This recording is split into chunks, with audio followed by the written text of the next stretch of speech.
ठीक है, तो आज का जो टॉपिक है वो है burn physical therapy management by Vandit Shah, burn specialist, जो कि मैं हूं नहीं। ठीक है, बस मैंने ये टॉपिक को खुद सेल्फ पढ़ते हुए ये कैरेक्टर लिया हुआ था, तो ये मेरी टेक्निक है। आप लोग इसको अपना सकते हो, बढ़िया टेक्निक है। चीजें पढ़ने में मजा आता है और कुछ नहीं है। ठीक है, remember I am not a burn specialist. Okay, so fine. हम लोग आज पढ़ने वाले हैं बर्न्स क्या होते हैं, कैसे होते हैं, उसमें कुछ कुछ इंपॉर्टेंट चीजें जो आज मैं कवर करने वाला हूं, और सबसे इंपॉर्टेंट फिजियोथेरेपी पार्ट, कि किस तरीके से हम लोग फिजिकल थेरेपी से एक बर्न पेशेंट को मैनेज कर सकते हैं। ठीक है, एक बेसिक जो आइडिया होता है वो लेना बस जरूरी है। Okay, so fine, let's start with the topic. So first of all, what is burn? Everybody knows, इसमें मैं टाइम वेस्ट नहीं करूंगा। Burn is a type of coagulative necrosis of tissue। किससे होता है? जब भी आपको थर्मल एप्लीकेशन ट्रांसफर होता है, मतलब कि जब भी आपको हीट आपके बॉडी में ट्रांसफर होती है किसी भी सोर्स से, वो सोर्स कुछ भी हो सकता है, वो ऑर्डिनरी बर्न हो सकता है, वो सन बर्न हो सकता है, electrical burn, chemical burn, cold burn, radiation burn, या फिर एक जो आपने सुना नहीं होगा अभी तक, इनहेलेशन बर्न। इनहेलेशन बर्न से जैसे नाम इंडिकेट कर रहा है, सांस आपने अंदर ली और आपके लंग्स जल गए, आपके लंग्स के जो एयरवेज है उनमें हीट पहुंच गई, तो उनमें एक तरीके से नेक्रोसिस हो गई। ये कब हो सकता है? जब भी बड़ी बड़ी जगहों पे फायर आग लग जाती है। ठीक है, जब भी कई जगह पे आग लग जाती है और जहां पे लोग एंट्रैप हो जाते हैं, तो वो जो आग की गरम गरम स्टीम होती है, गरम गरम जो वेपर्स होती है, जब लोग उसको इनहेल करते हैं तो वो जाके इंटरनल ऑर्गन्स को, खास करके लंग्स को, क्योंकि इनहेल करने के बाद वो जाएगी कहां पे? लंग्स में, तो वो आपकी लंग्स को डैमेज कर देगी, आपके ट्रैकिया को डैमेज कर देगी, तो वो इनहेलेशन बर्न्स कहलाते हैं। ठीक है, सो बर्न क्या होता है? Basically it is a type of coagulative necrosis. Necrosis के बहुत सारे टाइप होते हैं। देखो, नेक्रोसिस तो सभी लोग समझते हैं, जब भी टिश्यू की डेथ हो जाती है तो उसको ही हम नेक्रोसिस बोलते हैं। सो नेक्रोसिस बहुत टाइप की होती है, लिक्विफेक्टिव नेक्रोसिस, कोएगुलेटिव नेक्रोसिस। तो ये जो बर्न होता है it is a type of coagulative necrosis, मतलब कि ऐसा लगता है जैसे कि कोएगुलेशन हो गया हो, गाढ़ा गाढ़ा कुछ जम गया हो। आप देखना कभी बर्न पेशेंट्स को, उनकी जो बर्न वाली जगह है वो कितनी एकदम थिक लगती है। ठीक है, क्योंकि उसको कोएगुलेटिव नेक्रोसिस बोलते हैं हम। चलो, तो ये तो थी बेसिक इंफॉर्मेशन। इसके बाद हम लोग मेन ध्यान से फिजिकल थेरेपी पे देने वाले हैं। ये जो बेसिक इंफॉर्मेशन है इसको मैं फटाफट खत्म कर दूंगा। ठीक है, बर्न के 4 क्लासिफिकेशन होते हैं, बड़े इजी है। एक होता है सुपरफिशियल बर्न, फिर होता है सुपरफिशियल पार्शियल थिकनेस बर्न, एक होता है डीप पार्शियल थिकनेस बर्न, और एक होता है फुल थिकनेस बर्न। बड़ा इजी है, इसमें भी कुछ भी हार्ड नहीं है। देखो, हम इसको एक इमेज से पढ़ते हैं तो ज्यादा अच्छे से याद हो जाएगा। सी दिस इमेज, जैसे कि हम देख पा रहे हैं, ये इमेज में हमें 4 इमेज दिख रही है। जो फर्स्ट वाली जो इमेज है वो है सुपरफिशियल बर्न। ठीक है, सुपरफिशियल बर्न का मतलब क्या होता है? इसमें आपको जरा सा एरिथीमा दिखता है। एरिथीमा का मतलब रेडनेस ऑफ द स्किन। इसमें कोई अंदर डैमेज नहीं होता है, आपकी एपिडर्मिस में बस जरा सा डैमेज हुआ है। ठीक है, तो उसको आप सुपरफिशियल बर्न बोलते हो। सन बर्न जो होता है ना, आप बोलते हो टैनिंग हो गई है, जो ये सन बर्न होते हैं ये जनरली इसके कैटेगरी में आते हैं, सुपरफिशियल बर्न की कैटेगरी में आते हैं, तो ये याद रखना। सेकंड जो इमेज में आप देख पा रहे हो, बी वाली इमेज में, ये है superficial partial thickness burn. Partial thickness का मतलब क्या होता है? पहले तो हमें स्किन की लेयर्स पता होना चाहिए। सबसे पहले होती है एपिडर्मिस, फिर आती है डर्मिस, फिर आती है फैट, और फिर हमारे आते हैं सारे ऑर्गन्स और सब दुनिया भर की चीजें हैं।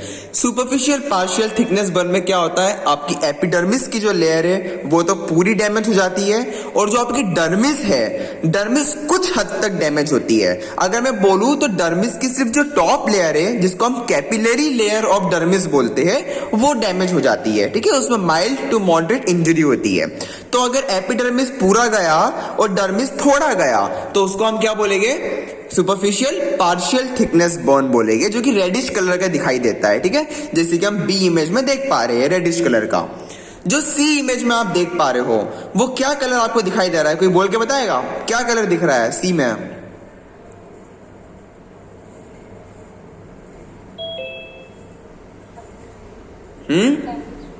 व्हाइट दिख रहा है, वैक्सी व्हाइट बोलते हैं इसको, वैक्स जैसा दिखता है ये। ठीक है, तो waxy white colour embedded with red colour, मतलब रेड एंड व्हाइट का कॉम्बिनेशन अगर आपको दिखता है तो ये इंडिकेट करता है कि it is a deep thickness burn, ये डीप पार्शियल थिकनेस बर्न है, ठीक है। अब ये सुपरफिशियल नहीं है, ये डीप हो चुका है। तो डीप का मतलब क्या होगा कि एपिडर्मिस तो गया ही था, अब साथ में डर्मिस भी पूरा का पूरा गया।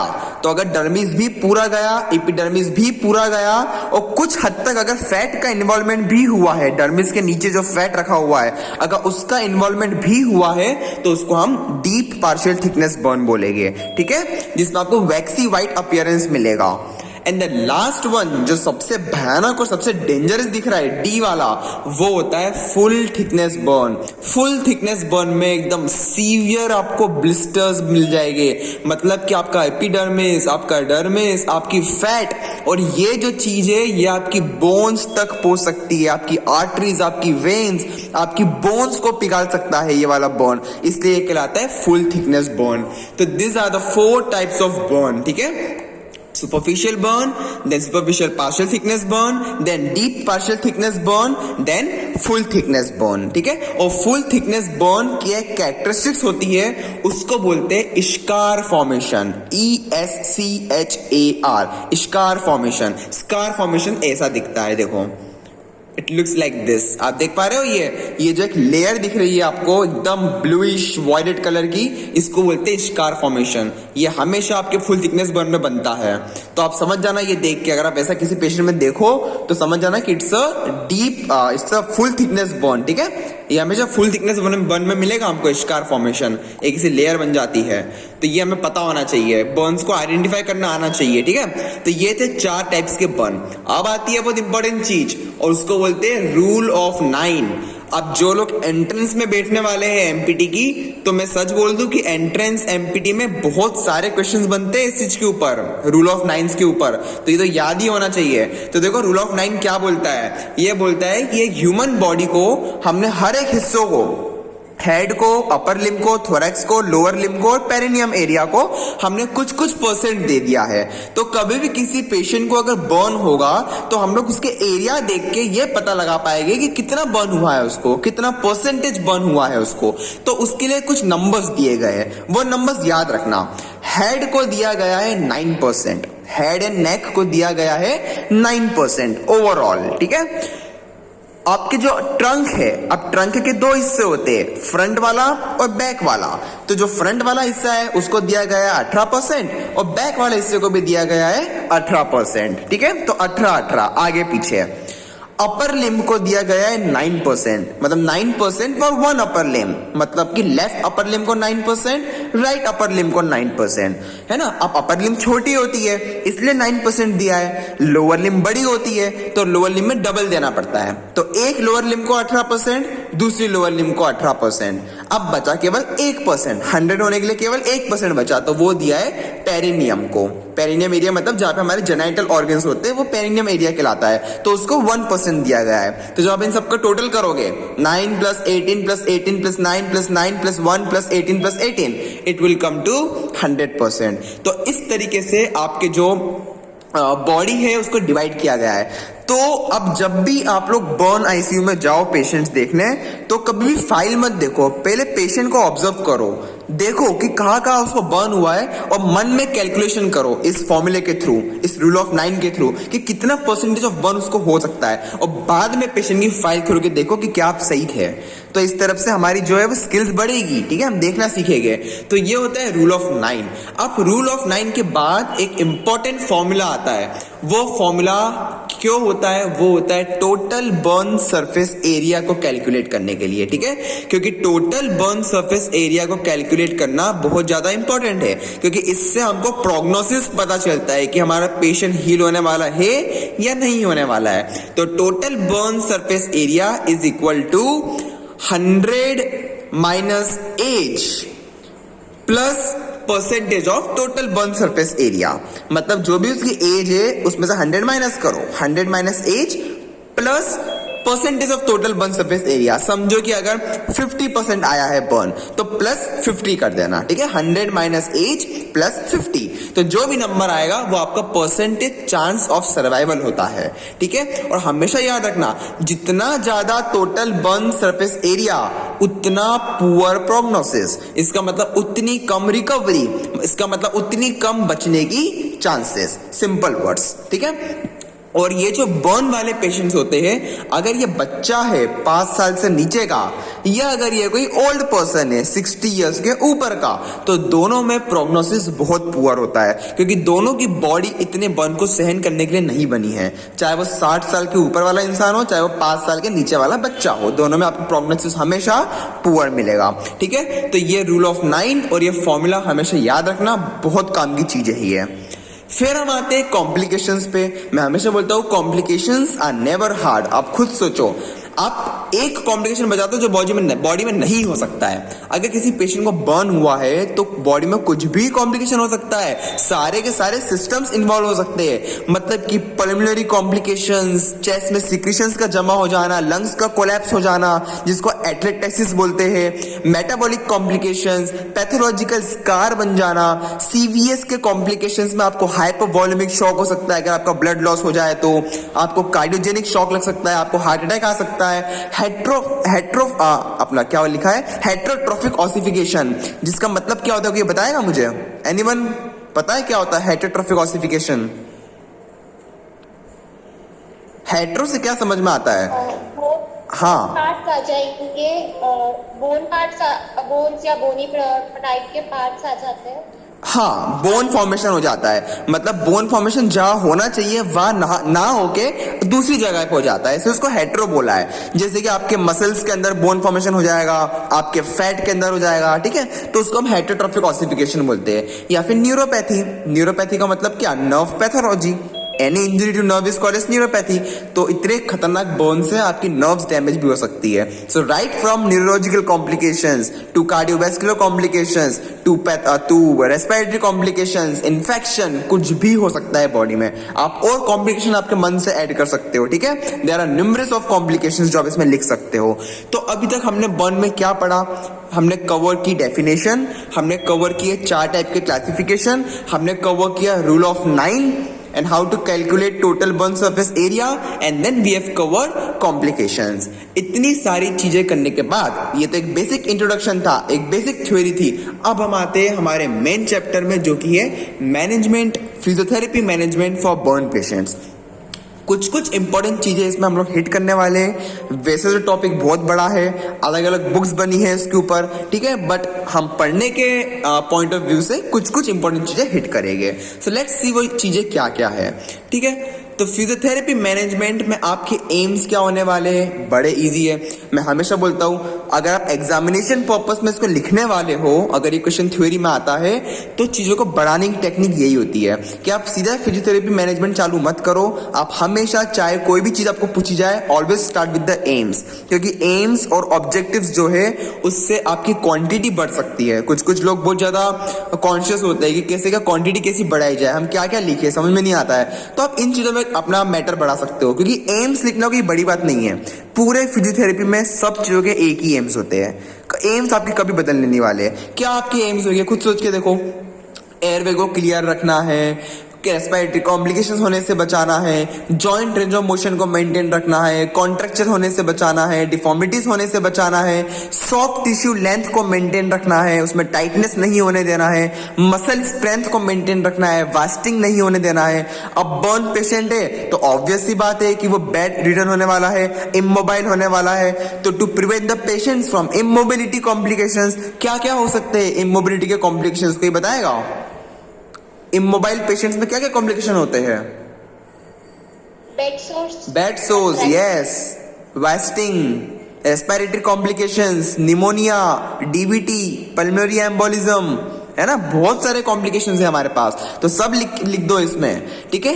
पूरा का पूरा मैक्सिमम फंक्शन को रिगाइन करना है। और लास्ट में कंक्लूजन के तौर पे ये लिख दो कि to help the patient finally to gain independence and return to an active healthy lifestyle. उसके एडीएल्स उसको वापस दे दो। एडीएल्स का फुल फॉर्म होता है एक्टिविटीज ऑफ डेली लिविंग। तो इस तरीके से प्रॉपर चालू करके एक कंक्लूजन के तौर पे बढ़िया प्यारी सी लाइन लिख के उसको खत्म कर दो। इसको बोलते हैं short, simple and sweet physiotherapy management. तो ये तो आपके एम्स थे। अब यही चीजों को करना कैसे है, तो वो हम आते हैं एक एक चीजों को हम प्रॉपर सेक्शन वाइज पढ़ेंगे। पहला सेक्शन है रेस्पिरेटरी केयर। रेस्पिरेटरी केयर में आप क्या क्या चीजें करते हो। रेस्पिरेटरी केयर में आपको करना क्या है, बर्न पेशेंट है, बेड रिडन है, निमोनिया की चांसेस है। निमोनिया का मतलब क्या होता है, लंग्स में इन्फ्लेमेशन, एल्वियस में फ्लूइड का बिल्डअप हो जाना। फ्लूइड के बिल्डअप होने को क्या बोलते हैं, सिक्रीशंस। उस सिक्रीशंस को आपको निकालना है। सिक्रीशंस को निकालने के लिए आपके पास जो जो टेक्निक्स होती है सब लगा दो, shaking, clapping, percussion, postural drainage positions, coughing and huffing, suctioning, ये सारी चीजें आप यूज करो, सिक्रीशंस क्लियर हो जाएंगे। ठीक है, आप इसमें से जो चेस्ट पीती है तो सभी को पता है कैसे देते हैं, जो क्लैपिंग और कपिंग होती है, वाइब्रेटर्स का यूज करते हैं, therapeutic vibrators. Then postural drainage positions जो मैं एक दिन कवर करने वाला हूँ बहुत जल्द, है ना। ACBD टेक्निक आप इसमें लगा सकते हो। ये सब तभी करना है जब आपका पेशेंट थोड़ा सा हीलिंग फेज में जा रहा है। जब समझो आज अगर बर्न का पेशेंट आया है तो आप आज ये सारी चीजें नहीं कर सकते हो, आपको देखना पड़ेगा उसकी बर्न की लोकेशन कहाँ है। अगर चेस्ट पे बर्न हुआ है तो आप कैसे दे दोगे कपिंग या क्लैपिंग या वाइब्रेटर, नहीं दे पाओगे, है ना। तो ये सारी चीजों को देख के किया जाता है। जब बर्न पेशेंट हील होने लगा है ना, जब आप ये चीजों को इनिशिएट करना, या अगर बर्न उसके अपर लिम या लोअर लिम में है तो आप चेस्ट पीटी दे सकते हो आपके सेकंड डे या थर्ड डे से, है ना। तो इसे चीजें देख के करना है, ऐसा नहीं कि बस हर पेशेंट में बस करे जा रहे हो, ऐसा बिल्कुल नहीं होता है। तो ये तो आपका पहला चीज था। सेकंड चीजें लिखी हुई है वो टिपिंग को कैंसिल करके उसमें प्रोन पोजीशन लिख देना। ठीक है, तो prone position is contraindicated if there is facial oedema but the patient may lie in supine और इन ईदर साइड। ठीक है, अगर पेशेंट को बर्न हुआ है समझो सुपाइन में, उसके चेस्ट पे बर्न है, उसकी एंटीरियर बॉडी में बर्न है, तो आप उन पेशेंट्स को कभी भी प्रोन पोजीशन में नहीं रखोगे, है ना। कितनी ऑब्वियस सी बात है, आप प्रोन में किसे रख सकते हो। अगर आप प्रोन में रख दोगे उनको तो प्रोन में रखने से प्रेशर अल्सर्स का खतरा बढ़ जाएगा, फेशियल इडिमा और बढ़ेगा, क्योंकि हमेशा याद रखना प्रोन में फेशियल इडिमा बढ़ता है। इसलिए हम जब भी प्रोन पोजीशनिंग करते हैं so we always keep a pillow underneath the head. हम हमेशा हेड और चेस्ट के नीचे एक पिलो रखते हैं जिससे कि फेशियल इडिमा और ना बढ़े, है ना। प्रोन पोजीशनिंग के जितने इफेक्ट्स होते हैं ना उतने ही साइड इफेक्ट्स भी होते हैं। आपने कभी सोचा नहीं होगा, प्रोन पोजीशन से फेशियल इडिमा बढ़ता है, प्रोन पोजीशन से आपको आईज का इन्फेक्शन हो सकता है। याद रखना, mark my words, prone position can lead to eye infections also. Pressure ulcers बन सकते हैं आपको प्रोन पोजीशन में। ठीक है, तो ये सारी चीजें याद रखना कि बर्न पेशेंट्स में प्रोन पोजीशन मत करना। अगर उसको एंटीरियर साइड पे बर्न हुआ है तो उन केस में आप उनको सुपाइन में या इंक्लाइन सिटिंग में रख सकते हो, या फिर लेफ्ट या राइट साइड लाइन में रख सकते हो। ठीक है, तो वो पोजीशन में बेटर रहेगी। अगर किसी पेशेंट को वेंटिलेटर लगा हुआ है तो सक्शनिंग और ह्यूमिडिफिकेशन, जो कि हमारा काम नहीं है, नर्सिंग वालों का काम है, तो वो लोग ये करेंगे, है ना, suctioning and humidification. Breathing exercises में chest expansion exercises, diaphragmatic breathing, ये सब आप करवा सकते हो, बिल्कुल करवा सकते हो। ठीक है, breathing is never contraindicated. Burn patient में ब्रीदिंग कॉन्ट्राइंडिकेटेड बिल्कुल नहीं है। आप उनको स्टैक्ड ब्रीदिंग कराओ। स्टैक्ड ब्रीदिंग का मतलब क्या होता है, होल्ड करवाना सिखाओ उनको ब्रीदिंग। उनको बोलो सांस लो हल्की सी, होल्ड करो, अब उस पर और सांस लो, होल्ड करो, उस पर और लंबी सांस लो, होल्ड करो। इसको बोलते हैं stack breathing. Stack of cards होते हैं ना, एक के ऊपर एक सिक्का रखना, ऐसा, इसको बोलते हैं स्टैक्ड ब्रीदिंग। तो स्टैक्ड ब्रीदिंग करवा सकते हो, डायफ्रामेटिक ब्रीदिंग करा सकते हो, इंस्पायरेटरी होल्ड कराओ, उनको ब्रीदिंग होल्ड करना सिखाओ। तो जितनी आप ब्रीदिंग कराओगे उतनी पेशेंट की रिकवरी में उनको फायदा मिलेगा। ठीक है, तो ये चीजें याद रखना। Intensive respiratory care is required in following situations. चाहे पेशेंट आपका बूढ़ा हो, चाहे उसको फेस, माउथ या रेस्पिरेटरी पैसेजेस में बर्न हुआ हो, जो इमोबाइल पेशेंट्स है, या जिनको ऑपरेशन होने वाला है, या जिनको ऑपरेशन हो चुका है ना, ये सारे पेशेंट्स को आपको इंटेंसिव रेस्पिरेटरी केयर की जरूरत पड़ेगी। ठीक है, तो रेस्पिरेटरी केयर में ये सारी चीजें हम करेंगे। अब ये सारी चीजें सुनना बड़ी इजी है कि हाँ शेकिंग करा दो, क्लैपिंग करा दो, ये करा दो, वो करा दो, करना बड़ा हार्ड है। तो हम ये अलग अलग टेक्निक्स को अलग अलग दिन लेंगे। मैं बहुत जल्द कवर कराऊंगा। मैं आपको ACBT कवर करा चुका हूँ, ऑटोजेनिक ड्रेनेज कवर करा चुका हूँ। ठीक है, धीरे धीरे हम postural drainage positions, right way of cupping, right way of chest PT, ये सारी चीजें धीरे धीरे हम लोग कवर करेंगे। ठीक है, सो डोंट वरी। तो ये थी रेस्पिरेटरी केयर के बारे में, याद रखना। अब आ जाओ जॉइंट, आगे बहुत इंपॉर्टेंट पॉइंट्स आने वाले हैं, ठीक है, तो बहुत ध्यान से सुनना इस लेक्चर को। आगे हम डिफॉर्मिटीज और कॉन्ट्रैक्चर्स की भी बात करेंगे कि इन पेशेंट में क्या क्या कॉन्ट्रैक्चर्स कॉमन होते हैं। ओके, तो रेस्पिरेटरी केयर के बाद हम जंप करते हैं जॉइंट रेंज ऑफ मोशन में। तो जॉइंट रेंज ऑफ मोशन को मेंटेन रखने के लिए will use positioning, splinting and exercise for maintaining and improving joint range of motion. Positioning में हम क्या करते हैं, सारी वो पोस्चरल ड्रिल्स की जो पोजीशंस होती है ना, पेशेंट्स को कभी भी एक पोजीशन में स्टैटिक नहीं रखना। एक रूल होता है और वो रूल ये बोलता है कि एवरी 2 आवर्स, हर 2 घंटे में आपको पेशेंट की पोजीशन चेंज करना इंपॉर्टेंट है। कभी लेफ्ट में रखो, कभी राइट में रखो, कभी सुपाइन में रखो, कभी सिटिंग में रखो।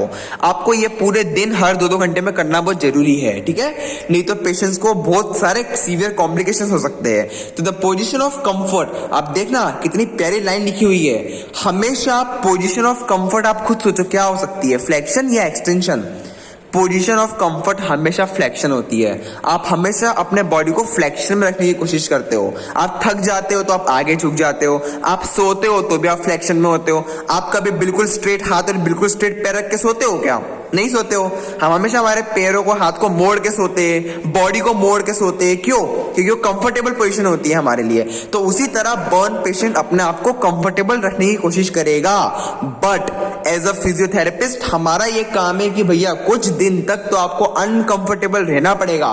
फ्लेक्शन उनमें बिल्कुल होने मत देना, क्योंकि बर्न पेशेंट्स में सबसे बड़ा खतरा होता है कॉन्ट्रैक्चर्स का।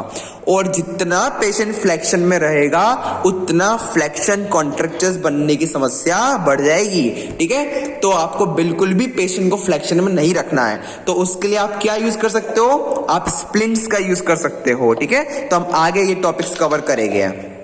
The position of comfort for the patient is usually joint flexion. Unfortunately, that allows scar tissue to contract and can cause deformities. ठीक है, तो आप इसलिए पोजिशनिंग कराते हो जिससे कि उसकी जो सॉफ्ट टिश्यू है वो आपके एलोंगेटेड स्टेट में मेंटेन रहे, है ना। आपको सारी चीजों को खींच के रखना है, स्ट्रेच रखना है, हमेशा याद रखना। अब वही हम डिस्कस करते हैं कि अगर हेड एंड नेक में बर्न हुआ है तो क्या पोजीशन रखनी है, अपर लिम में है तो क्या, लोअर लिम में है तो क्या। 3 ही चीजें होती है हमारे पास, हेड एंड नेक, अपर लिम और लोअर लिम। तो देखना बड़ा इजी है ना। अगर किसी पेशेंट को हेड एंड नेक में बर्न हुआ है, ये बहुत इंपॉर्टेंट चीजें मैं डिस्कस कर रहा हूं, ठीक है। एज अ फिजिकल थेरेपिस्ट हमारे लिए बहुत इंपॉर्टेंट चीजें हैं। अगर किसी पेशेंट को हेड एंड नेक में बर्न हुआ है तो उसकी करेक्ट पोजीशनिंग देखो क्या होती है। A towel is kept behind the neck और a pillow under the shoulders. हमेशा याद रखना, टॉवल नेक के नीचे है या फिर पिलो शोल्डर के नीचे है। हेड के नीचे कुछ मत रखना, हेड के नीचे कुछ मत रखना, क्योंकि आप खुद सोचो, अगर आपने हेड के नीचे पिलो रख दिया तो सर्वाइकल स्पाइन पे क्या हुआ, फ्लेक्शन हुआ या एक्सटेंशन हुआ, बताओ।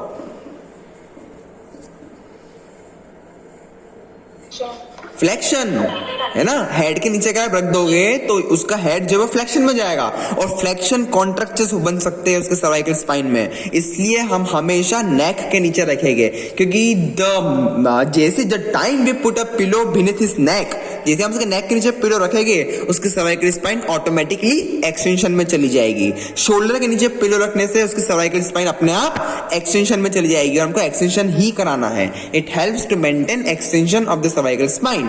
तो ये होती है right position. The patient may be in lying position और in half lying position. Facial burns अगर किसी पेशेंट को है, अगर किसी पेशेंट के चेहरा जला है, उसके फेस पे बर्न हुआ है, तो फेशियल इडिमा से बचाने के लिए उसको हाफ लाइंग पोजीशन में रखना जरूरी है, जिससे कि ग्रेविटी उसके इडिमा को नीचे की तरफ पुल करे और उसका फेशियल इडिमा कम हो जाए। तो चलो इसको हम एक इमेज में देख लेते हैं कि how a head and neck position looks like. See, आप देख पा रहे हो ये इमेज में, सेकेंड इमेज में देखो नेक के नीचे रखा हुआ है आपका जो भी नेक रोल है। और थर्ड पोजीशन में आप देख पा रहे हो कि नो डाउट हेड के नीचे पिलो रखा है, बट एक बड़ा पिलो शोल्डर के नीचे भी रखा हुआ है। मतलब कि हेड के नीचे पिलो रखने से कुछ फर्क नहीं पड़ा है। आप क्लियर कट देख पा रहे हो कि सर्वाइकल स्पाइन है वो एक्सटेंशन में है। तो आपको बस ये चाहिए कि एक्सटेंशन में होना चाहिए। तो बड़े आप एक बड़ा सा पिलो रख दो शोल्डर के नीचे और भले हल्का सा पिलो लगा दो हेड के नीचे, but the cervical spine should be in extension. ये चीज जरूरी है, ठीक है। तो ये आपकी होती है एक करेक्ट पोजीशन हेड एंड नेक के बर्न पेशेंट्स के लिए। अब आ जाओ अपर लिम के बर्न पेशेंट्स के लिए। अब अगर किसी पेशेंट को अपर लिम का बर्न हुआ है तो उसकी पोजीशन देखो क्या होने वाली है। It should be elevated on pillows. Shoulders should be elevated on pillows with the shoulder in abduction and slight flexion. देखो आपने शोल्डर को abduction में रखा हुआ है, दोनों शोल्डर्स को, और बिल्कुल हल्का सा फ्लेक्शन किया हुआ है शोल्डर पे। एल्बोस और रिस्ट आपके पूरे एक्सटेंडेड है, हैंड्स आपके एक्सटेंडेड है, बट एमसीपी जॉइंट पे आप हल्का सा फ्लेक्शन करवा सकते हो, ठीक है।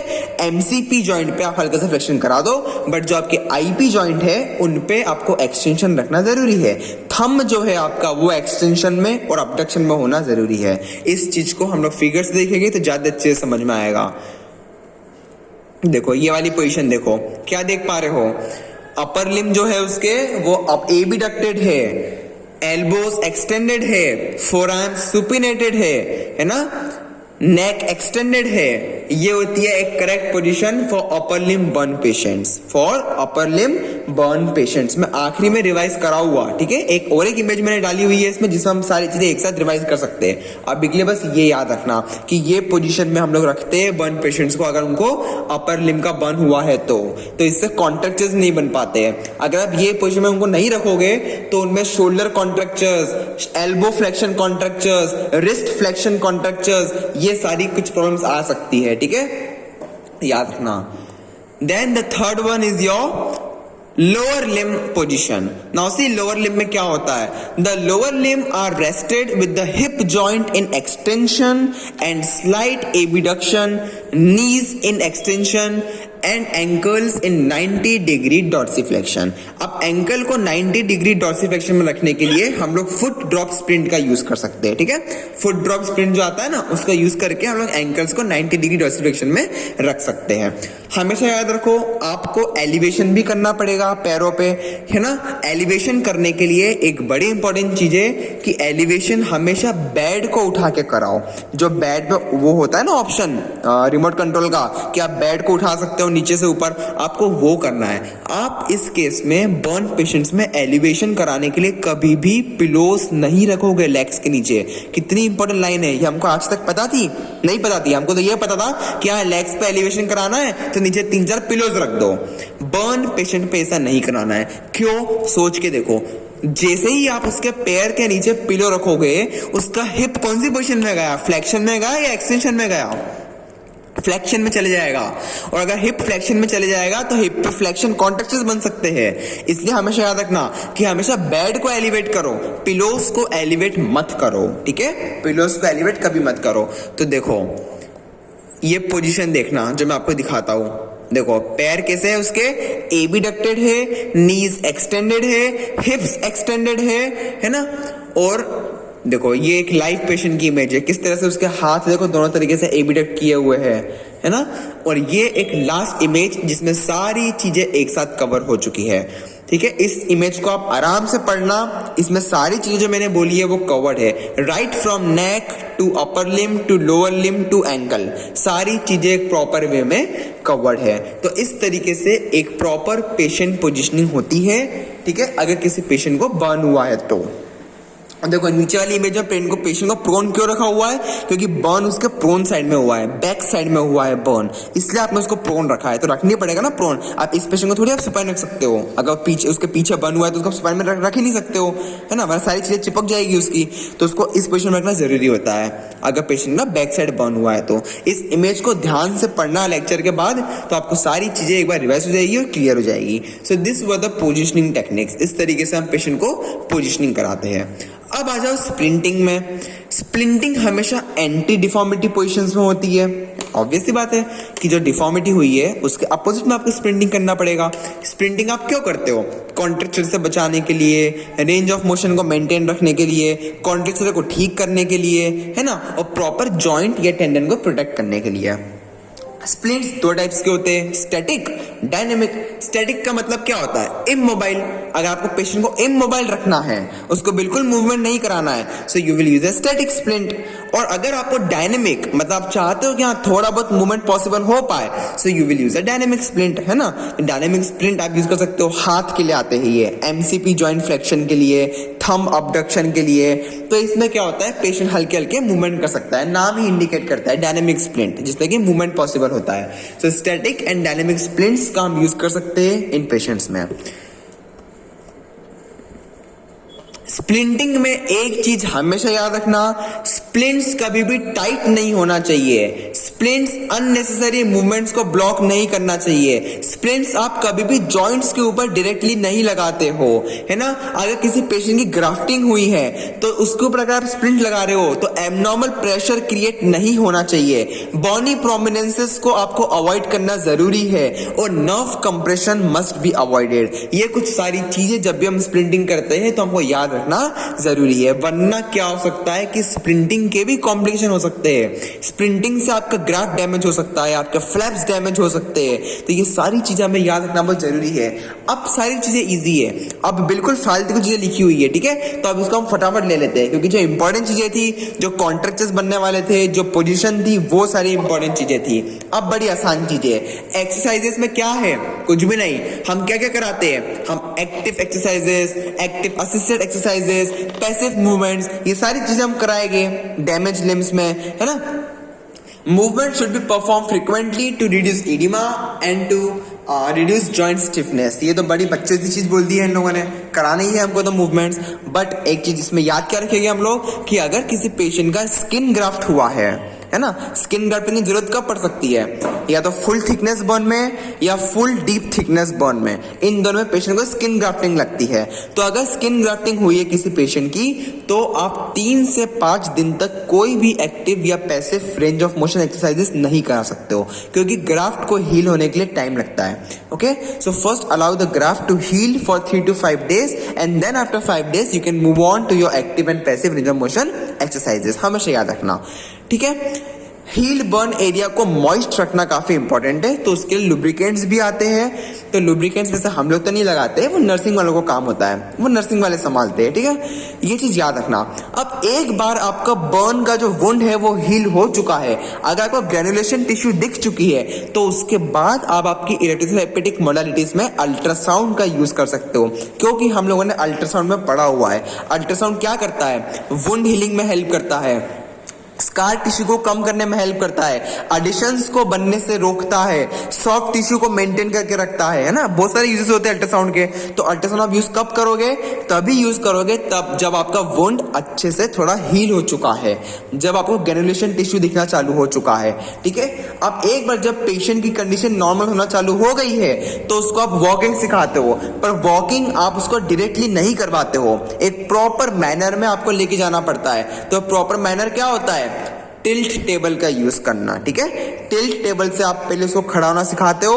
अगर आपको दिखता है कि पेशेंट को कोई ऑर्थोस्टैटिक हाइपोटेंशन का कॉम्प्लिकेशन नहीं हो रहा है, तो आप उसको वॉकिंग कराओगे। अब कोई मुझे बताएगा व्हाट इज ऑर्थोस्टैटिक हाइपोटेंशन, किसी को पता है?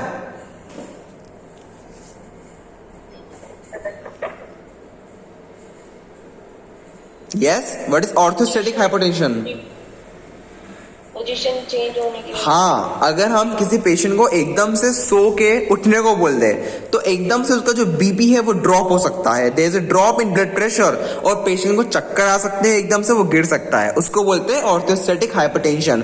तो ये कॉम्प्लिकेशन ना हो, इसलिए हम पेशेंट को पहले धीरे धीरे उठना सिखाते हैं। पहले सिटिंग करवाओ, सिटिंग के बाद उसको बेसिक एंकल मूवमेंट्स कराओ, उसको एक्टिव टो मूवमेंट्स करने को बोलो खुद से, है ना। उसके बाद उसको टिल्ट टेबल पे पहले खड़ा करवाओ, देखो कि कोई सिम्टम्स तो नहीं आ रहे हैं, उसके बाद हम उसको वॉकिंग करवा सकते हैं, ठीक है। अब टिल्ट टेबल बोलना आसान है, मुझे पता है कि इंडिया में ये इतनी कॉमनली यूज नहीं की जाती है, ठीक है, बट हमारा काम पढ़ना है, हमको पता होना चाहिए, तो हमने पढ़ लिया, ठीक है। तो ये थी हमारे एक्सरसाइजेस के बारे में।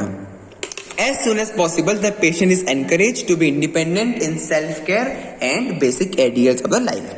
फिर हम मसल स्ट्रेंथनिंग कराएंगे।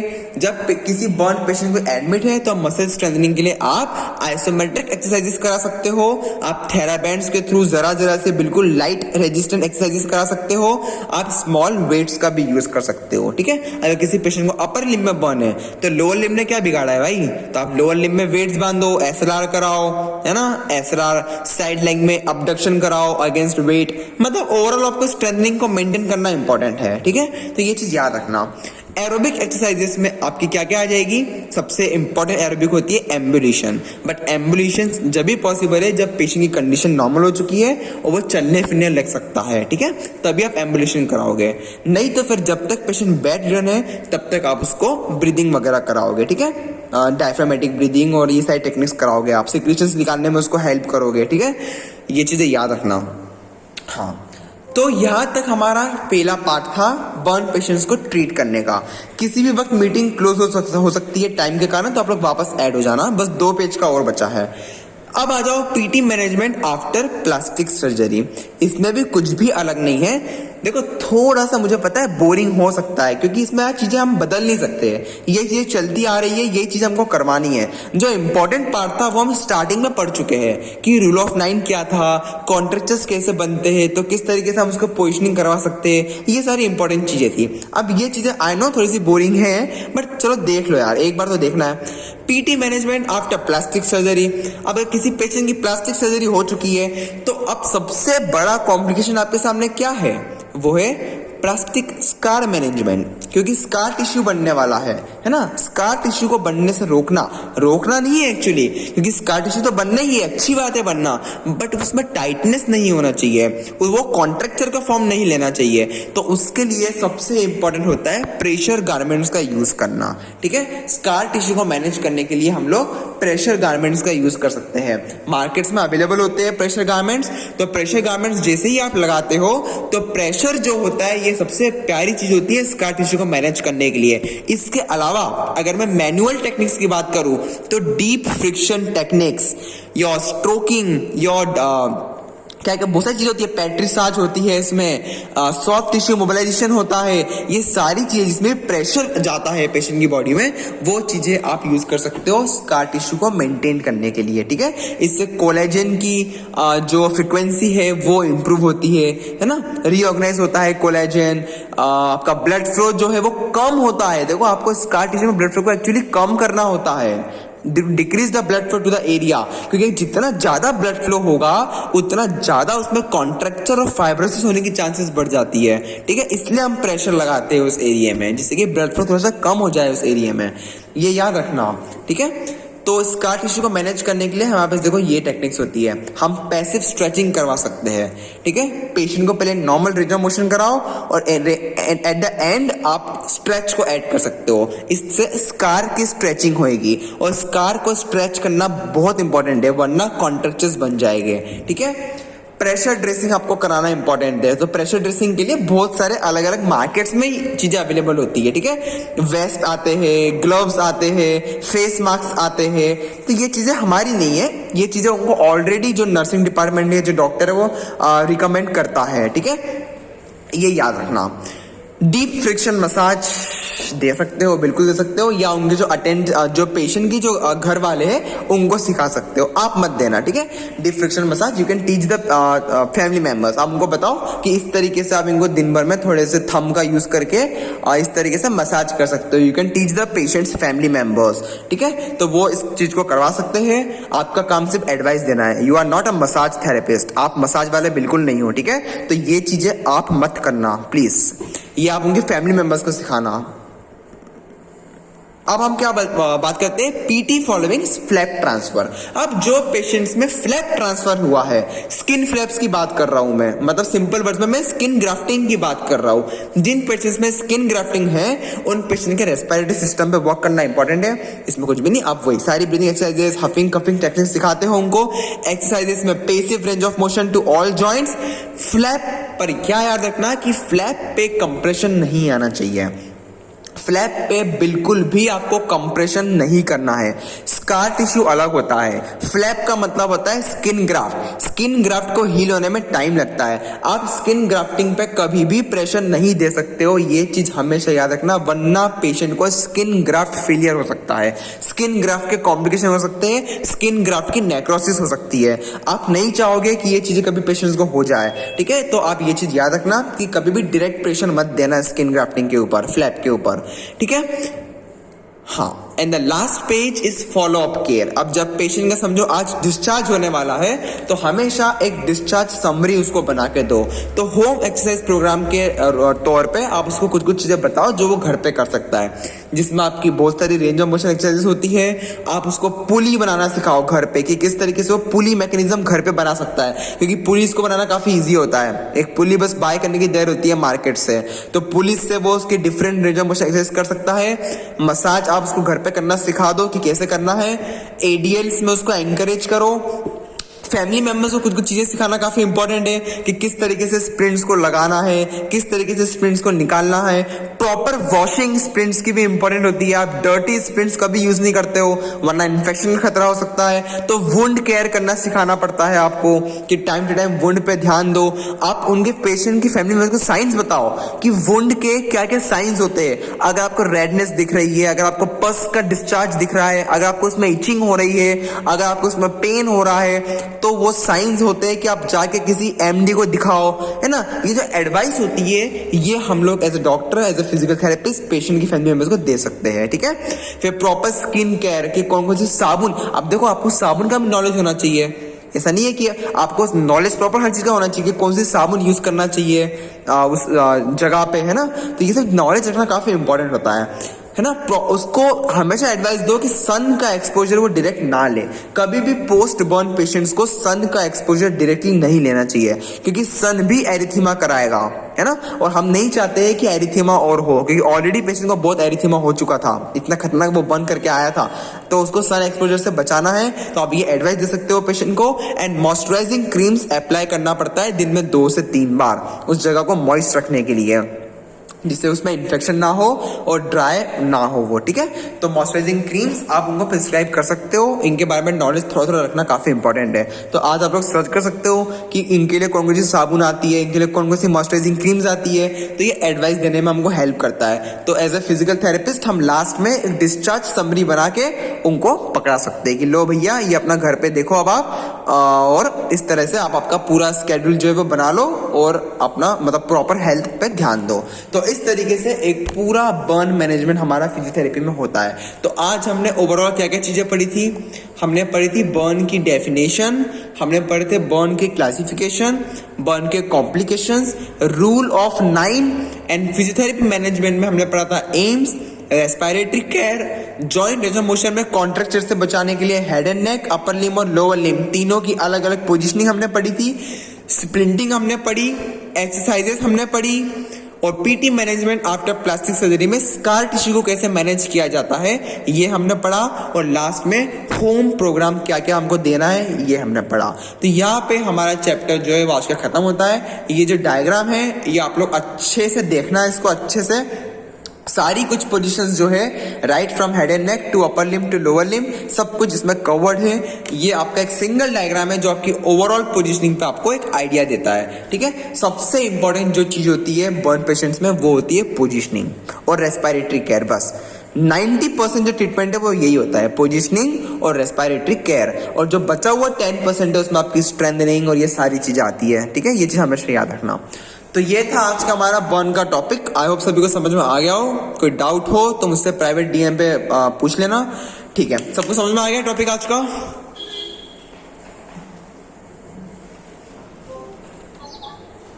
Thank you sir. Okay fine, okay bye bye, thank you. हम लोग मिलते हैं कल। मैं मीटिंग क्लोज कर रहा हूँ अब।